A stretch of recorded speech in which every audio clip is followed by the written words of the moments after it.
Alors, nous allons avoir une table ronde un peu particulière, puisque nous avons envie de regarder maintenant les coopérations existantes dans la filière nucléaire.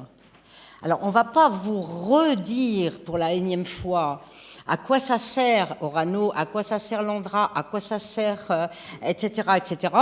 Mais on va vous proposer d'examiner comment ces grandes entreprises de la filière travaillent ou pas en coopération avec les autres et comment on fait avancer finalement les projets sur leur métier, la gestion des combustibles usés ou l'enrichissement, la gestion des déchets, l'éducation-formation et les innovations surtout. On a déjà parlé des SMR tout à l'heure, on va y revenir. Alors j'appelle à la tribune Armand Laferrère d'Orano, Gabriel Pavel de l'ENEN, qui est un centre d'éducation nucléaire, un réseau en fait, plus exactement, il nous en dira un peu plus. Daniel Delors, qui est les relations internationales de l'Andra, et Luc van den Durpel, qui est le directeur de Nucléaire 21, qui travaille beaucoup sur toutes ces innovations. Alors, je commence par Armand. Armand, c'est à toi. Donc, Orano, tu vas nous en dire un peu plus sur l'entreprise et sur comment vous travaillez avec tout le monde. Thank you very much. I've been giving speeches in English for 20 years. Je suis français, mais j'ai l'habitude de faire mes discours et mes présentations en anglais. Donc, je ne sais pas si j'ai peut-être perdu l'habitude de parler en français. La majorité de gens qui comprennent le français, et donc au moins nous avons cette majorité. Je voudrais, on parle de coopération, alors je représente une entreprise, je ne vais pas pouvoir parler, je le dis tout de suite, de coopération spécifique entre entreprises, comme ça en public, sachant qu'il y a même des journalistes. Donc je voudrais parler des coopérations plutôt sur un thème coopération pour que l'avenir du nucléaire en Europe se passe bien, en indiquant, non pas dans le domaine des réacteurs, qui n'est pas celui de mon entreprise, et EDF est bien représenté et d'autres ici, mais dans le domaine du cycle, dans quel domaine, aujourd'hui, il serait utile qu'il y ait plus de coopération en Europe, pas seulement entre entreprises, mais aussi entre entreprises et pouvoirs publics, voire entre États membres, parce que c'est souvent du fait des États membres que certaines choses se ralentissent. L'étendue du besoin se voit, j'ai pris 2 slides génériques de la présentation d'Orano, mais je ne vais pas vous parler d'Orano, je voudrais vous parler du besoin. L'étendue du besoin se voit dans ce premier slide, je le connais par cœur, donc ça va, mais puisque nous sommes, contrairement à ce que beaucoup de gens pensent, et beaucoup de gens pensent à Bruxelles, nous sommes une industrie en croissance. Nous sommes une industrie qui va continuer à croître, quoi que fassent finalement les Européens. Je me souviens, j'ai travaillé il y a 11 ans, même pas, il y a 10 ans, au Japon. On avait un voisin qui s'appelait la Chine. Il y avait 26 réacteurs en Chine. Aujourd'hui, il y en a 54. Dans un an, il dépasse la France. La Chine est l'exemple le plus frappant. Mais le nombre des projets qui existent dans le monde fait que nous sommes une industrie qui croît. Et donc, les acteurs européens devront faire face à cela. Et on fait plus facilement face à un besoin qui est fort lorsqu'on peut s'unir et lorsqu'on peut s'allier et lorsqu'on peut définir une stratégie commune. Or, dans certains domaines, cette stratégie commune tarde à être définie. Et je vais passer l'essentiel de ma présentation sur le slide suivant. Je n'ai pas regardé à quelle heure je commençais, je sais que j'ai droit à 10 minutes, donc ça fait 8 maintenant. Oui, ça fait 8. Ça, c'est parfait. Voilà, je vais prendre les différents secteurs où travaille Orano et les enjeux stratégiques en termes de coopération pour l'avenir de l'Europe qui se présentent. Le premier est assez simple, peut-être pas intuitif, mais réel, c'est le secteur de la mine d'uranium. C'est un des rares secteurs où aujourd'hui, il n'y a pas de problème. C'est-à-dire que l'augmentation de la demande que l'on peut prévoir n'aura pas de problème à trouver une augmentation de l'offre. Il y a dans le monde entier des projets miniers qui sont sous cocon, prêts à redémarrer. Il y a d'autres projets où l'augmentation, il y a suffisamment de ressources et de réserves pour faire face à une augmentation de la demande. Donc, en l'espèce, il n'y a pas d'inquiétude. Et puis l'origine de l'uranium est très diversifiée, très variée. Donc il n'y a pas d'inquiétude à avoir dans ce secteur de l'uranium. Un deuxième secteur où ça devient plus compliqué, c'est celui de la transformation de l'uranium. Entre le yellow cake qui arrive des mines et l'uranium enrichi qui est mis dans les assemblages combustibles. Là, pour le coup, l'augmentation de la demande mondiale se heurte à des limites en termes de capacité de production. Or, ces limites sont évidemment beaucoup plus importantes quand on prend en compte la situation géopolitique, puisque depuis que le président Poutine, dont il y a d'ailleurs une très belle image au-dessus de mon épaule gauche sur la frise, là, si vous voyez, s'est mis à envahir un de ses voisins, l'Europe continue, et c'est la solution raisonnable, à dépendre de l'enrichissement et de la conversion russe, mais il y a une incertitude évidente qui fait qu'en termes sur l'avenir de cette coopération, sur l'avenir de ces liens commerciaux. Et pour faire face à cette incertitude, il ne s'agit pas non plus de provoquer une rupture des liens brutale qui risquerait de conduire pour le coup à une vraie pénurie, mais il faut gérer les options, il faut gérer le risque. Et à cet égard, Orano défend, et nous ne sommes pas les seuls, et les représentants des différentes autorités qui sont là ou qui pourraient l'être, on est prêt à leur en parler un peu plus, l'idée que la gestion des risques se fait, pour le coup, doit se faire de manière coopérative. La situation est la suivante. Les producteurs européens, dans ces deux matières, peuvent et vont probablement augmenter leur capacité. Parce que peut-être que demain, on aura besoin de faire avec beaucoup moins de Russes, voire pas de Russes du tout. On ne sait pas. On ne sait pas, mais l'incertitude, en revanche, on ne peut pas la nier. En revanche, pour pouvoir augmenter les capacités, quand on est une entreprise, il faut avoir des commandes. Et aujourd'hui, des commandes pour un investissement qui est un investissement qui prend plusieurs années, 5 à 7 ans, disons, et ces commandes-là, il faut qu'elles représentent une demande qui sera présente après l'investissement. Et donc, il faut des contrats à long terme. Alors, vous connaissez tous les discours qui circulent à la Commission européenne dans certaines directions, moins dans d'autres, sur le fait que les contrats à long terme, c'est pas bien. Ce serait anticoncurrentiel. Ben oui, mais si c'est pas bien et qu'on n'en a pas, on ne pourra pas investir. Et si on n'investit pas, on restera entre les mains d'une puissance dont on ne connaît pas le comportement demain ou après-demain. Donc à un moment, il faut briser les discours convenus, les bondieuseries du discours traditionnellement accepté dans les cercles libéraux européens et dire là ça marche plus, il faut faire autre chose. Mais ça exige de coopérer, ça exige que les gens se mettent autour d'une table, dire comment on fait, comment est-ce qu'on fait pour changer de doctrine, comment est-ce qu'on fait pour voilà. Donc ça c'est le cas dans l'amont, puisque nous sommes effectivement dans une situation où la possible disparition ou retrait de l'acteur russe risquerait, si on ne faisait rien, de conduire à des pénuries qu'il faut maintenant éviter. Voilà. Alors, l'autre secteur, alors je ne parle pas des combustibles qui n'est pas notre métier, je ne parle pas des réacteurs qui n'est pas notre métier, mais je voudrais parler des solutions de fin de cycle. Que fait-on avec les combustibles usagés? Que fait-on avec les déchets? Là, il y a un paradoxe qui est qu'à court terme, tous les pays disent j'ai une stratégie, c'est bon, j'ai un plan, j'ai des installations quelquefois. Et dans le cycle politique, c'est vrai. En revanche, il y a très peu de pays qui ont une stratégie à un terme compatible avec la durée du problème. Comme les déchets ultimes du nucléaire ont un problème principal qui est un problème de durée. On peut s'en protéger, mais il faut s'en protéger pendant aujourd'hui des dizaines de milliers d'années. Et il y a très peu de pays qui ont mis en place, la France en est un, la Finlande représentée ici en est un autre, la Suède aussi, et c'est tout. Et c'est tout. D'autres pays ont des solutions pour quelques siècles, c'est très bien. Mais si on veut vraiment penser à l'avenir, il faut penser en plus long.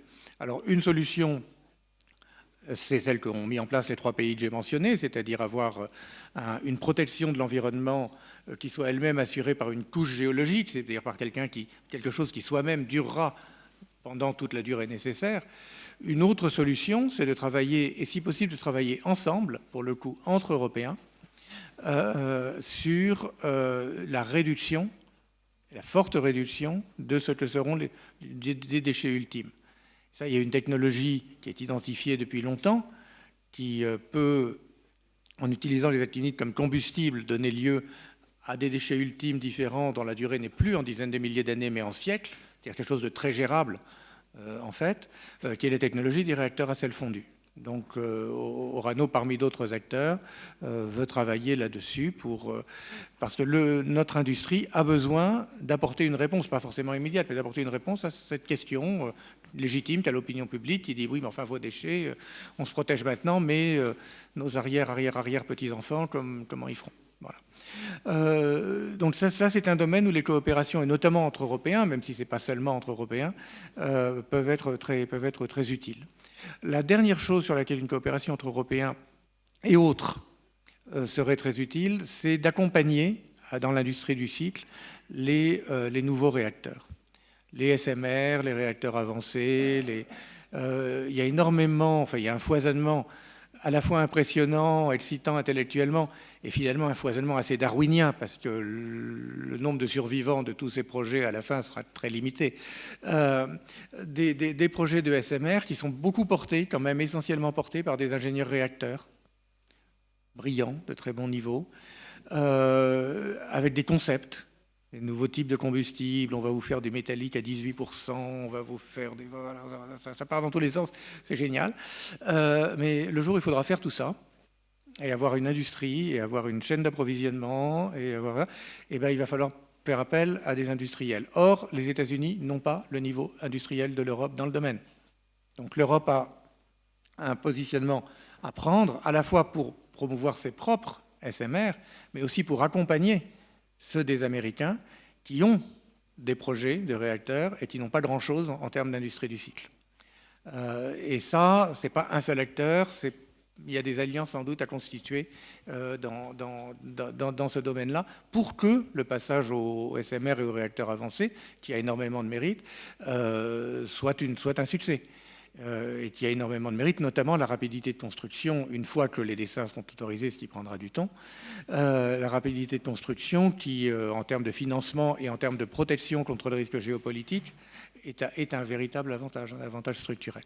Voilà, je suis arrivé à mes 10 minutes. Merci Armand. Alors, me voilà embêté parce que Christophe Grudler est à l'heure et il nous quittera... à 16h. Alors, il est moins 20, on va se garder un petit quart d'heure. Je te propose d'écouter une deuxième intervention de notre table ronde, une table ronde importante, puisque c'est les coopérations dans la filière nucléaire, et avec une intervention sur les enjeux de la formation, l'éducation et de la formation aux compétences et aux métiers. Donc, c'est à toi, Gabriel. Merci beaucoup. Okay, so, Très bien, j'ai été invitée à parler des compétences et de l'apprentissage, le besoin combien urgent de développer les formations nationales et de faire en sorte que cela soit associé à une dimension européenne. Il y aura 2 parties dans ma présentation. Tout d'abord, dans un premier temps, je vais parler des compétences et je tenterai de répondre à la question de savoir qui a besoin de ces compétences. Alors, ces slides, je les ai shippés à mon ancien président, M. Léon Cizégy, qui pendant de nombreuses années s'est posé la question, le know-why versus le know-how. Qu'est-ce qu'il essayait de dire avec cette formulation? Le know-how, le savoir-faire. Je commence par la gauche. Le know-how, le savoir-faire, ça veut dire que les personnes doivent acquérir des compétences. Les personnes doivent pouvoir se faire une petite idée de comment ça se passe, évidemment. Cela passe par le biais de l'expérience. Qui en bénéficie? Eh bien, pour faire court, je dirais que c'est l'industrie qui en bénéficie. La communauté du savoir. Tels sont les bénéficiaires. Voilà ceux qui sont formés à la réponse et qui sont le mieux habilités à répondre à la question de savoir pourquoi il faut ces connaissances. Justement, le pourquoi de ces connaissances, est ce qu'on se trouve dans la partie gauche de cette slide.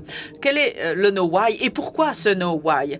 Alors, c'est vrai que c'est quelque chose que l'on doit principalement à la communauté des inventeurs, pour utiliser un grand terme. Les inventeurs, ce sont ceux et celles qui essayent voilà, d'apporter des améliorations, qui essayent d'avoir un trait de génie. Parce que pourquoi est-ce que ça fonctionne? Ceux qui essayent de répondre à cette question, eh bien, ils ont déjà une petite idée de la réponse à cette question, de savoir pourquoi cela fonctionne. La difficulté, évidemment, c'est de faire se rencontrer ces deux concepts. C'est là où les choses se corsent. Parce que le know why, c'est une question que se posent principalement les cercles académiques. Et il est fort rare que ces différents interlocuteurs se rencontrent. Slide suivante. Parlons de l'éducation et au nucléaire. Alors, je sais que on est ici pour parler de l'énergie, mais quand on parle de nucléaire, on ne parle pas uniquement de l'énergie. Je vous parlerai de l'énergie en fin de présentation. Je fais ça de manière intentionnelle. Quand on parle de nucléaire, on parle de médecine nucléaire. Quand on parle de nucléaire, on parle également d'agriculture. On doit également parler de la sécurité de l'énergie. Il nous faut parler d'énormément de choses quand on parle du nucléaire. Mais j'en reviens à ma slide suivante. Il est urgent de pouvoir compter sur un système de formation national. Il est important de l'associer à une dimension européenne. Et j'en viens donc au cœur même de ma présentation. J'ai déjà eu l'occasion de vous dire que quand on parle de nucléaire, on ne parle pas uniquement d'énergie nucléaire. Mais est-ce qu'on a besoin d'hommes et de femmes qui soient formés au nucléaire? Moi, je répondrai par l'affirmative à cette question. Et oui, c'est vrai que pour des raisons de simplicité, je dirais oui, bien sûr que nous avons besoin de ces hommes et de ces femmes, tout simplement parce qu'ils sont manettes de ces installations qui ont besoin d'hommes et de femmes, qui ont besoin de ressources humaines. On sait que si on prend uniquement le cas de la France, de nouvelles centrales ont été annoncées et donc on ne pourra pas faire sans des hommes et des femmes. J'ai mis à l'écart les technologies. Je vous dirai pourquoi je n'ai pas mis en pole position les nouvelles technologies telles que les SMR. Et ça fait maintenant 1 mois et demi que, j'ai roulé ma bosse à l'occasion de différentes réunions. Le problème, c'est que personne ne parle de ces nouvelles technologies. Et puis, quand on parle de nucléaire, on parle de médecine nucléaire. Bon, on ne sait pas nécessairement grand-chose à propos de la médecine nucléaire, mais sachez que pour la médecine nucléaire, il faut absolument former un maximum de personnes, notamment pour tout ce qui concerne la thérapie par rayonnement. La question suivante est celle de savoir qui réagit à ce besoin, qui est prêt à mettre en place les mesures nécessaires pour satisfaire ce besoin. Alors, j'en parlais à Claude et Claude m'a dit les autorités nationales. C'est difficile de pouvoir compter directement sur le support des autorités nationales en matière d'éducation et de formation. Pourquoi? Eh bien, parce qu'en Europe, l'éducation est une des prérogatives des ministères. Vous avez des domaines politiques qui parlent de l'éducation, mais ne parlent pas stricto sensu de l'éducation au nucléaire. Et donc, il est important d'avoir une approche qui puisse être la même que celle qu'on utilise dans les autres champs de l'éducation. C'est la raison pour laquelle il faudra imposer les choses et montrer qu'il y a une valeur ajoutée à mettre en place une éducation au nucléaire. Les entreprises, maintenant. Alors, je dois dire que j'ai vu très peu d'entreprises et très peu de pays où les entreprises investissent activement dans l'éducation au nucléaire. La Commission européenne, ensuite. Je l'ai mis en vert, la Commission européenne, parce que j'ai une expérience relativement positive. Mon institution, ça fait maintenant 20 ans qu'elle est financée par le biais de projets bénéficiant d'un financement de la Commission européenne. Donc oui, la Commission européenne, en ce qui me concerne, a joué un rôle et ce rôle a été positif. Et puis, j'ai également un autre retentissant à cette question. Ce sont les jeunes. Je vous ai parlé des SMR. Apparemment, ces nouvelles technologies, ces nouvelles perspectives, ces bonnes nouvelles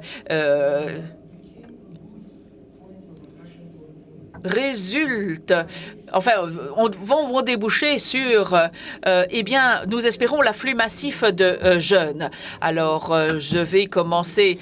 Non, désolé, vous êtes allé un petit peu trop vite. Merci de revenir en arrière au niveau de la présentation. En Belgique, en Roumanie, en Slovénie, en Autriche, j'ai d'excellentes nouvelles à vous donner.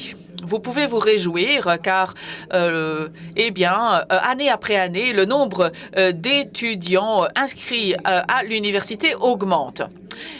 Slide suivante. Vous y trouverez quelques informations sur ENEN, le réseau européen d'éducation nucléaire. On retrouve plus de 18 membres. Nous avons un certain nombre de projets de formation et d'éducation. L'objectif de nos projets est de pouvoir acquérir de meilleures compétences et de meilleurs savoirs dans le domaine du nucléaire. Oui, on peut continuer à avancer. Encore, parfait. Très bien. Que faisons-nous? Eh bien, ces différents projets bénéficient d'un financement de la part de la Commission européenne. Ces différents projets sont en lien avec des domaines dans lesquels la Commission européenne investit.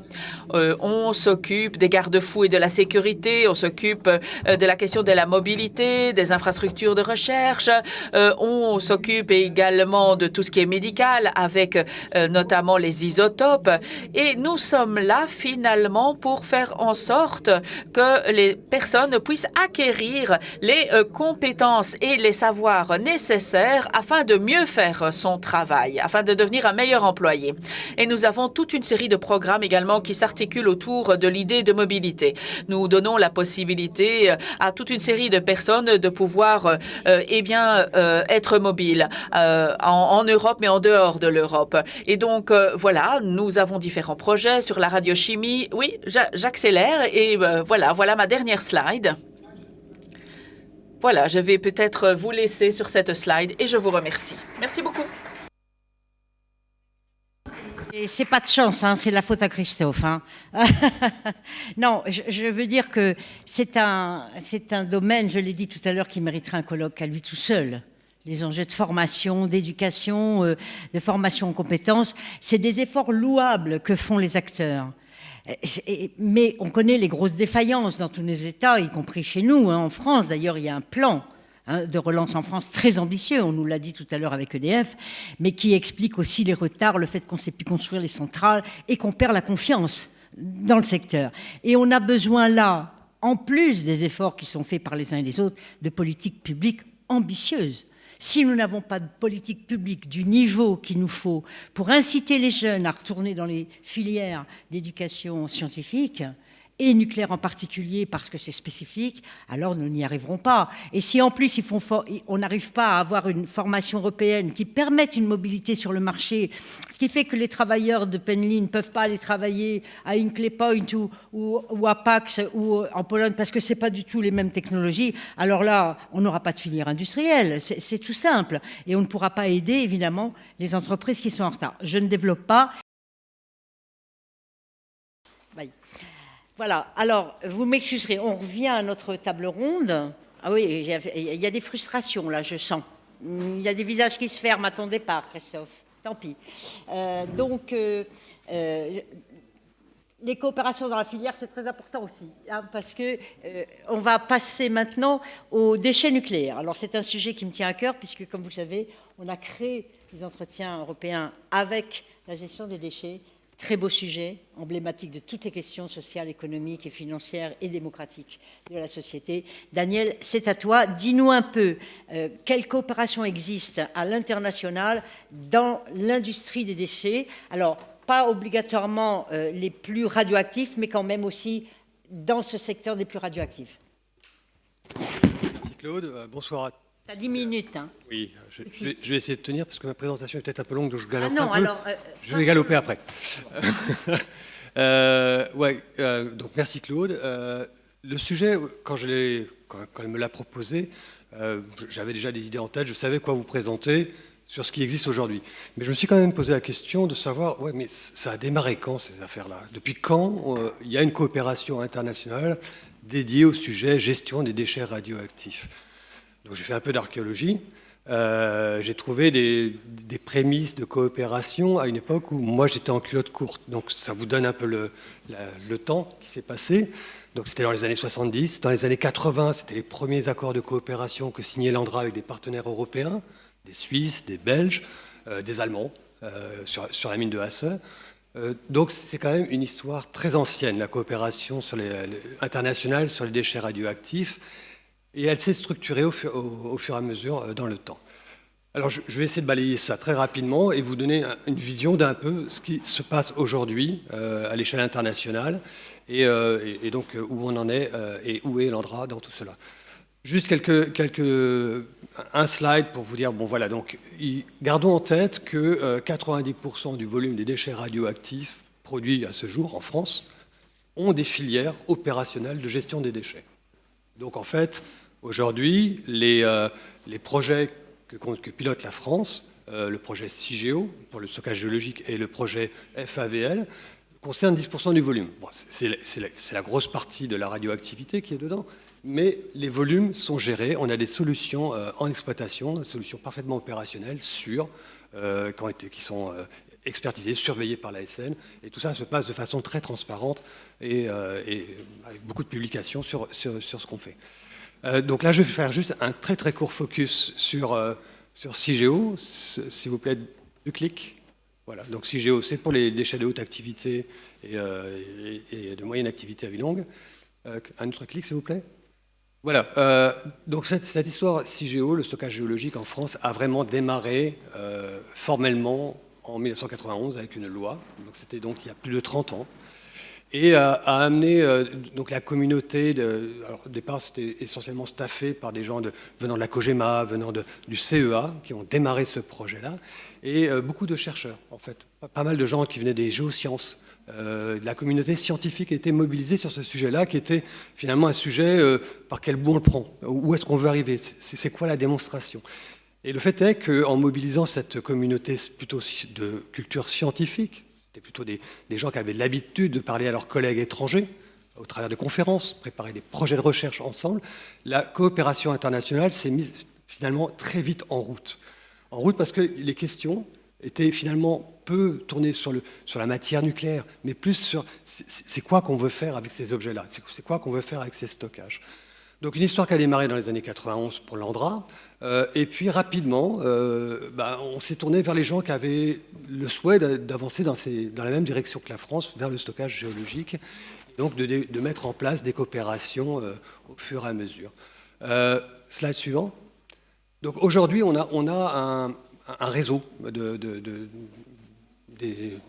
des partenaires avec lesquels on coopère, donc c'est tous les jours.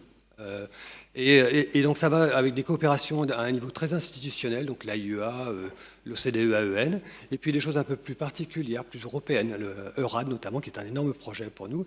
Et on a des petites coopérations qui sont ciblées plutôt sur, voilà, on veut travailler avec nos partenaires directs, les gestionnaires de déchets des différents pays avec lesquels on a envie d'avancer.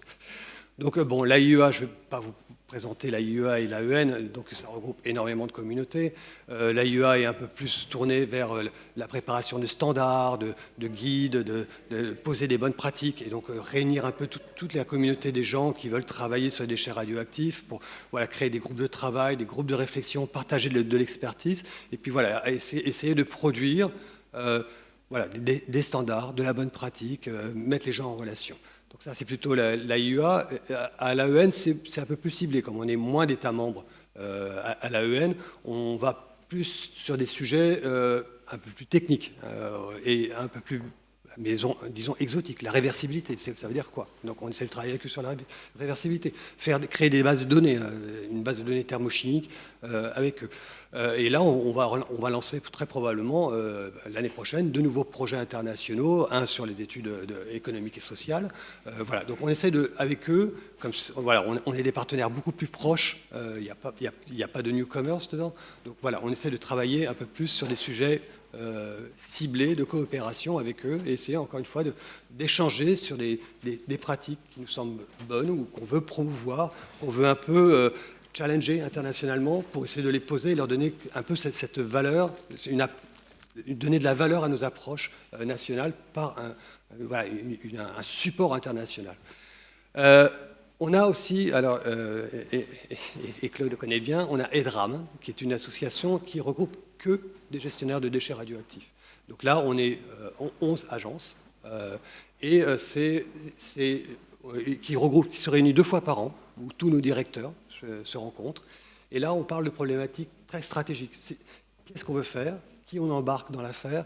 Quels sont les risques? Quelles sont les stratégies à mettre en place dans différents pays? Et ça permet justement de se renseigner les uns les autres sur les difficultés que certains peuvent avoir ou sur les choses qui ont bien avancé dans certains pays et comment on peut déclencher des petites coopérations entre nous, entre implémenteurs, sur des sujets qui sont assez variés. Donc il y avait encore une fois la réversibilité qui était venue là-dedans. Il y a comment on évalue les coûts des stockages souterrains, enfin des stockages géologiques, ces objets qui vont devoir vivre pendant plus d'un siècle, qui mettent 40 ans à être conçus, à atteindre une maturité suffisante pour pouvoir déclencher une demande d'autorisation.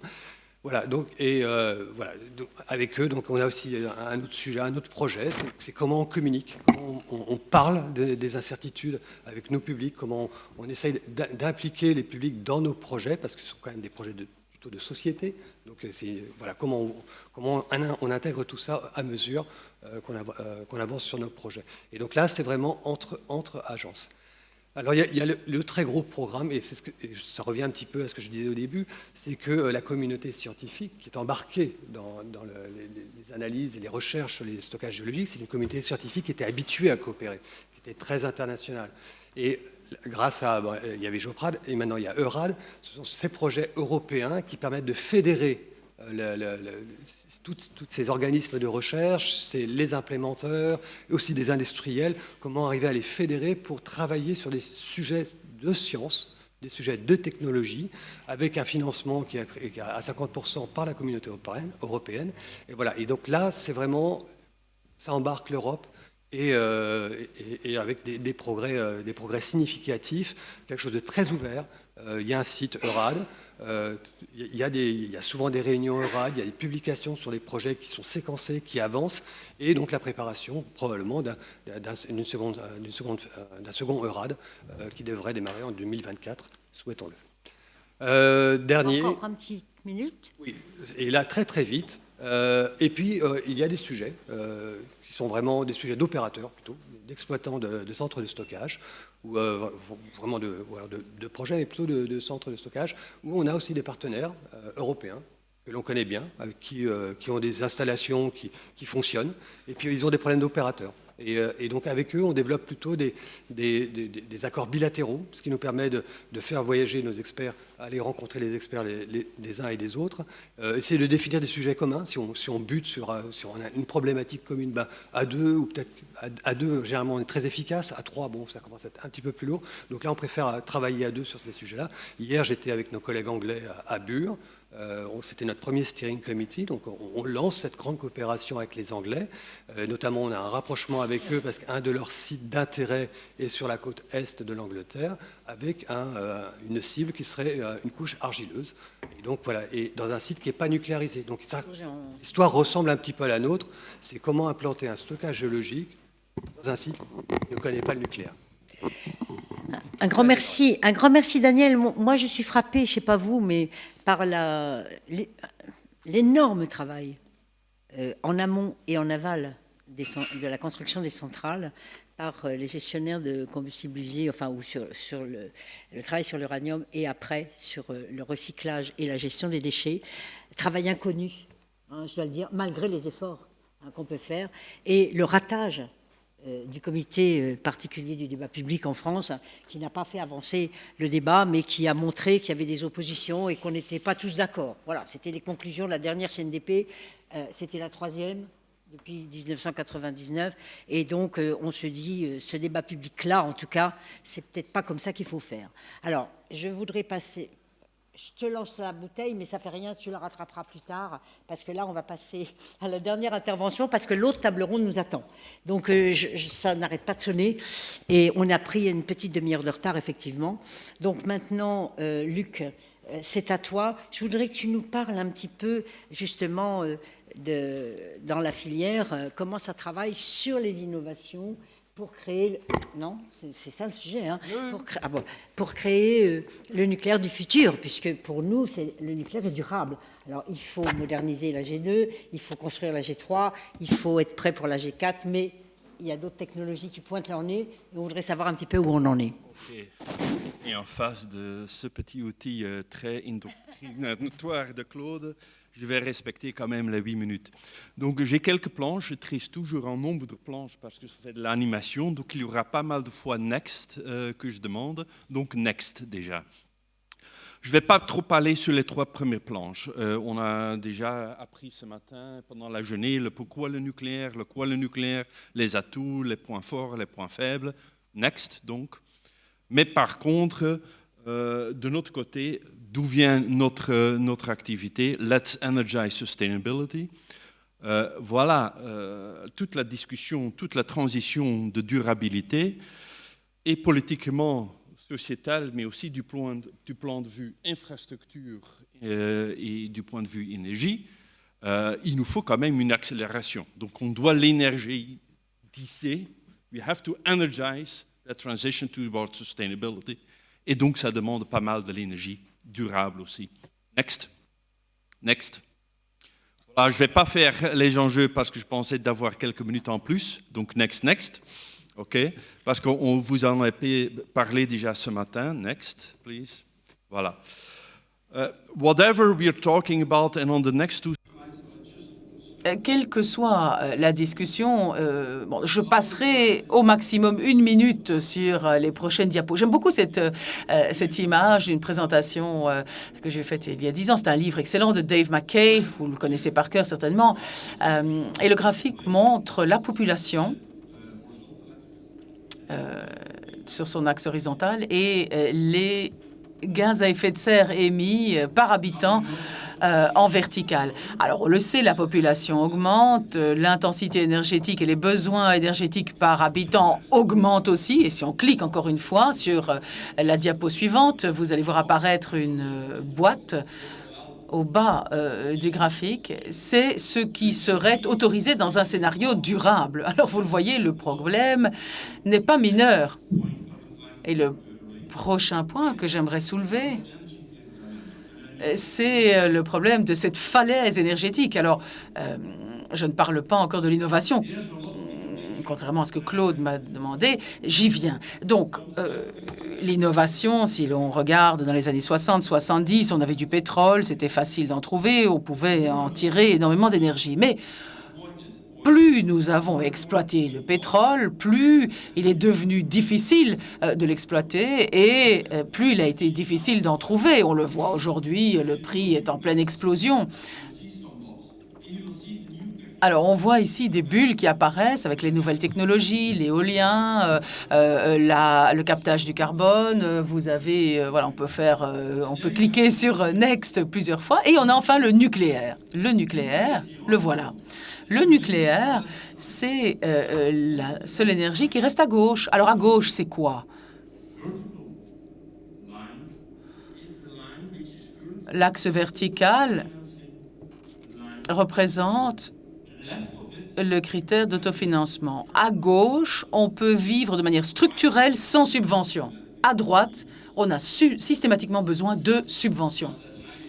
Alors, c'est une ligne, évidemment, qui oscille avec le temps, mais la question est de savoir où se trouve l'innovation. Si vous regardez la société, et en particulier les industries, les regroupements d'industries énergivores, eh bien, c'est assez intéressant. On a fait des études récemment qui nous montrent que l'industrie nous dit, écoutez, tout ce qui est à droite de cette ligne jaune, on n'y croit plus. Les gouvernements s'appauvrissent. Bon, la situation actuelle ne nous aide pas, donc il est absolument essentiel d'aller vers l'indépendance.